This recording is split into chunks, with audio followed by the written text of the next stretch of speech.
کہ جب نبی نے آخری لمحے میں کاغذ اور قلم مانگا تو کاغذ اور قلم تو ہوتا علی کے پاس تھا، تو علی بن ابی طالب نے کیوں نہیں دے دیا؟ تو کہیں اور دیکھنے کے بجائے آپ علی سے سوال کریں کہ علی بن ابی طالب نے پیغمبر کو قلم کیوں نہیں دیا، کاغذ کیوں نہیں دیا؟ تو علی کو سمجھنے کے لیے دماغ کا علی ہونا بھی ضروری ہے۔ اور فرما رہے ہیں آپ حضرات، جو اللہ کا قلم ہے اس کا قلم علی تھا، کاغذ بھی مولا علی کے پاس۔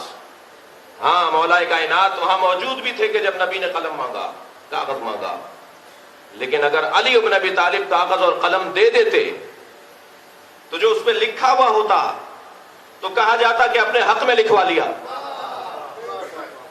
اور پھر اس سے ہٹ کر ایک سوال یہ ہے کہ مانگا تھا نبی نے کاغذ و قلم تو جس کے پاس تھا وہ دیتا، آپ نے یہ کیوں کہا کہ ہمیں قرآن کافی ہے؟ آپ نے جواب کیوں دے دیا؟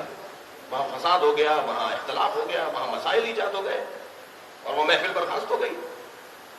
میرا تو خیال ہے کہ اگر کرتاس کے موقع پہ کاغذ قلم آ جاتا، شانے کی ہڈی کاغذ نہ کہیں ہو کہ کاغذ زمانے جو ہوندے ہی نہیں سی، تو حضرت ابوبکر کے لیے خلافت لکھوا سکتے تھے، حضرت علی کے لیے نہیں لکھوانی تھی۔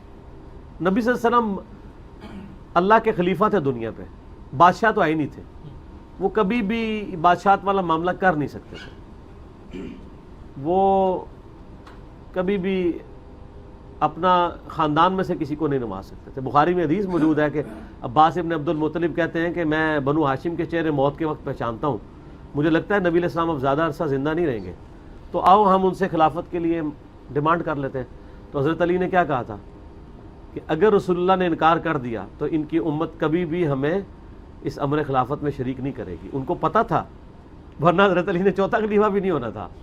جا کے پوچھ لیتے نا تو انہوں نے کہنا تھا نہ، پھر کیونکہ نبی علیہ السلام ملک نہیں تھے نا۔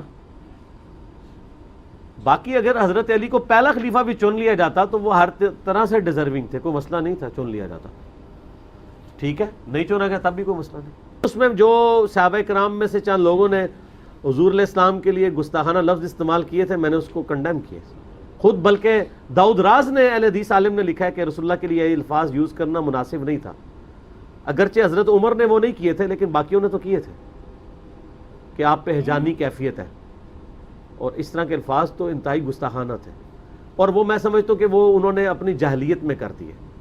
ظاہر ہے، تو آپ کو پتہ ہے جاہل تو تھے، قرآن میں نہیں آتا کہ یہ جاہل ہیں لوگ جو آپ کو خیموں کے باہر پکار رہے ہیں، اے محمد باہر آؤ، ان کو چاہیے انتظار کریں۔